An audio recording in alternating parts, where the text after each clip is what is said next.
Welcome back to the All Out NRL Fantasy Podcast, Mick. We're wearing our Queensland jerseys nice and proudly, mate, after last night.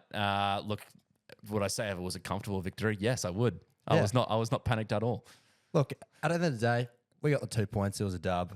That second half didn't happen, but still an ambush. I just want to say to all New South Wales fans before we get onto the Buy, Hold, Sell podcast for round 16 that, yes, the penalty count was 9-0.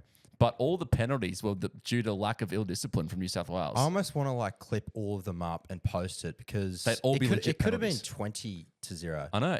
It could they have were been slowing down the ruck. One instance where I think we had a 5-1 overlap on the short side. You got Jerome Lua jumping through the ruck, Dylan Edwards lying all over it. So yeah, there was another instance where we were legit going to score. Katoa picked it up, he was going to score, and then Hudson Young just lied on the ground. That was a sin bin any other day of the week. Shout out to Ashley Klein regardless. Yeah, shout out to Ash. Thanks, mate. Appreciate that one. Great win for Queensland. It was a pretty good Origin game, to be honest, over in Perth, and I think all NRL stakeholders would be very happy with that result. Yeah, I think, we were 250. How often is there dead rubbers? Not often. Not often at all. Even when Queensland won 8 in a row, there was only one clean sweep. Yeah. So I think we go to Sydney as a $2.50 outsider again. So we love being we love being an underdog. Would you make any changes for game 3? No, I wouldn't. All the players that were sort of contentious picks, like your Kate Wells. He played well. Munster as captain. They went great. So yeah. Tommy did and played well. Yep. Tommy did and played well. Kurt Mann, excellent. Yeah. Look, Trent Lero and the starting of who else started over Nanai. Cotter on the edge. Look, they were interesting decisions, but when we're up 12-6 and then Paddy Carrigan comes on at the 25-minute mark, it was almost a masterstroke from Billy, to be honest. They were immense. Yeah. Grant, he's maybe back. He could be back. Yeah. Everyone played really well. Hammer was a bit iffy on that edge in defense, but regardless, that second half, jeez, Murphy's Law, everything went wrong for us in terms of dropping the ball, penalties, not penalties, but yeah. Oh well, man, we got the job. We got the job done, and we moved to Sydney. Decider. Everyone loves a decider, so it's going to be a great day. Moving on to round 16, buy, hold, sell, mate. Fantasy season continues to truck along. Just want to give a quick shout out to Door. 2 solo pods. Sometimes the timings just don't add up, and Door was the only one available yesterday. He's put in an absolute shift. Yeah, he's put in a shift. So well done, Door, if you're watching us ramble on about some buy, hold, sells here. But a big congrats to Door for keeping the ship settled there.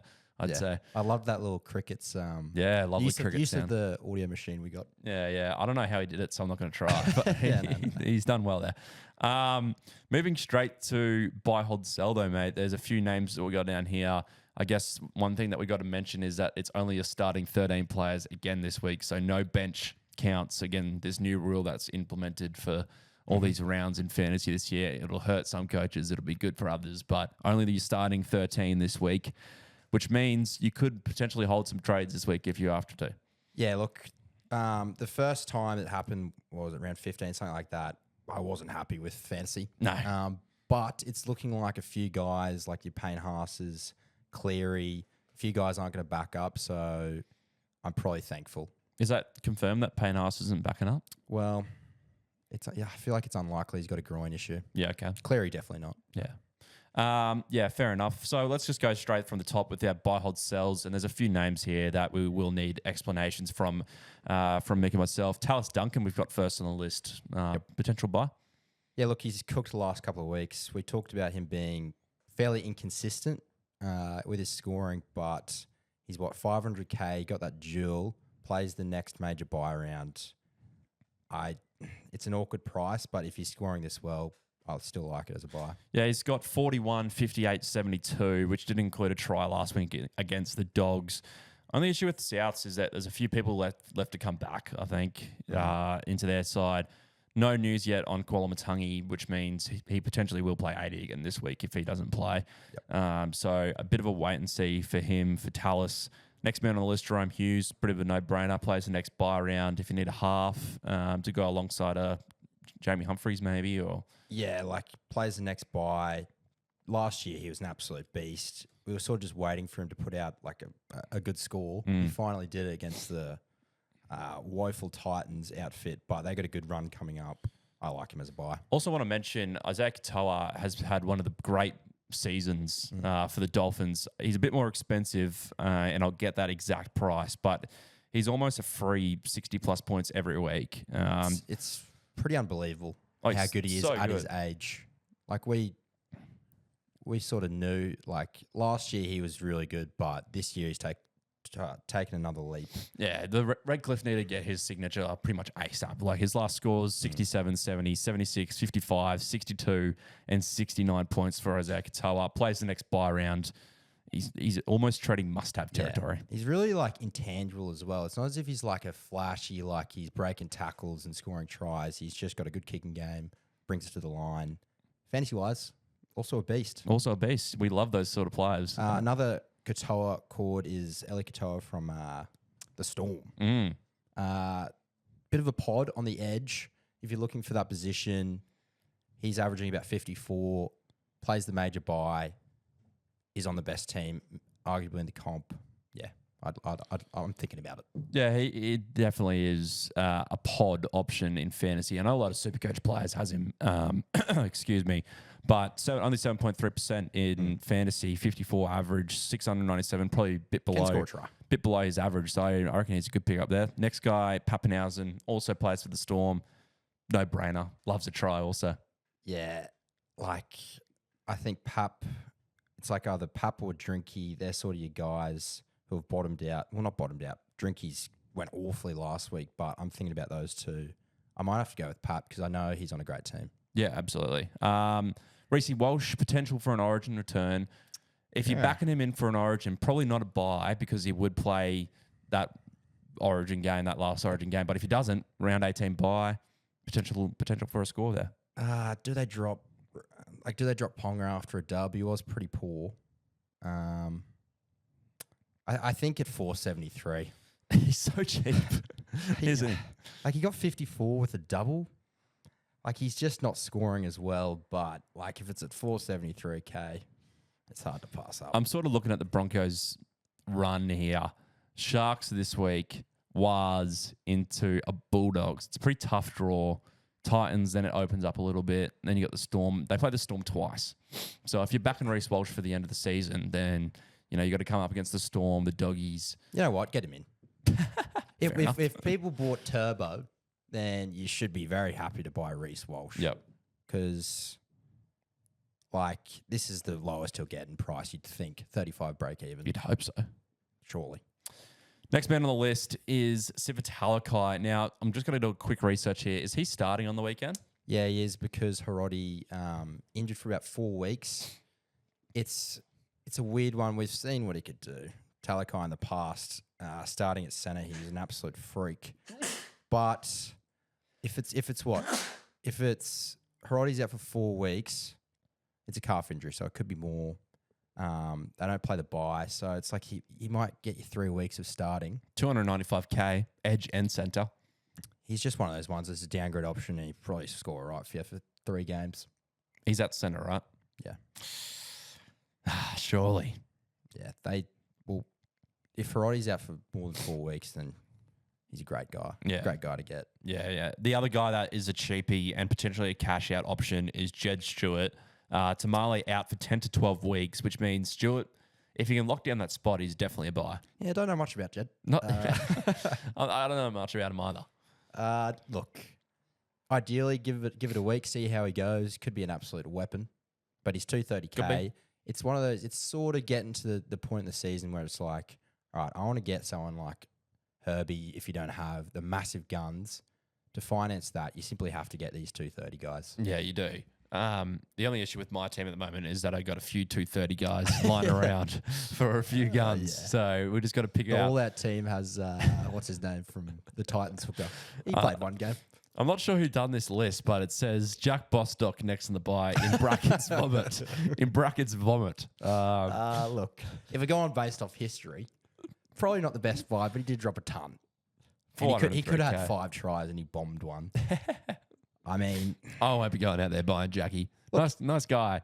Let's be generous. He's got, quite ridiculously, he's got a negative 21 break even, but let's pretend he gets, 40 for the next 3 weeks, which is quite generous. He will go up about 150K.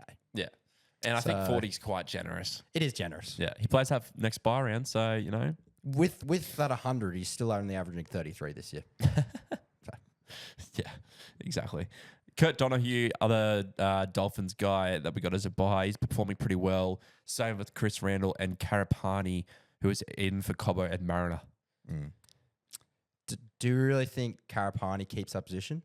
They went spectacularly. And Cobbo has been pretty out of form, but he's 292K? Again, it's one of those ones where it's like, it's a risky downgrade option, but if you're financing to an absolute gun, then can't really knock it, Karapani. No, I think he's a good option. Yeah. Does he keep the spot over Cobbo? Well, Cobbo's an origin player. Like, how long does he actually stay on the sidelines for? Yeah, and then Mariner as well. I don't know. I'd probably rather go to, at least, Jed Stuart's got that 10 to 12 weeks of play for the Raiders. This guy needs it. Edgy used to be. Yeah, seriously. Kurt Donahue, thoughts, and Chrissy Randall? Kurt Donahue, he's still playing at lock, and he's been going absolutely fantastic. I like it, but he doesn't play the major buy round. If he plays 80, he goes well. Yeah, he doesn't play the major buy round, and that's sort of what you want him for, especially at hooker. I'd still probably stay away at 514K. Yeah. Unfortunately to Kurt. He's a beast, though. Absolutely. I think we should move on to the holds, mate. Plenty of buy options there if you need to trade. These are pretty self-explanatory, to be honest. Keon Kolomatangi, he's listed in the reserves. It's a bit of a wait-and-see day-to-day NBA type situation. I think he'll play. Yeah. DTD. Nathan Cleary, also not playing because of the venture over to Auckland. He's a hold. Yeah, it was pretty obvious. It was apparent from the get-go that Cleary didn't look 100%. But No. I think it'll just be a one-week thing. Agreed. Same with Payne Haas. Now, he's not ruled out. Like, he might play. Yeah. So definitely hold him. Fletcher Sharp, same with him. Toby Couchman. Lots of guys with the buy here. Jazzy Tumunga, hold. But to see if he's named next week in the starting side. Yeah, it's not ideal for Jazz.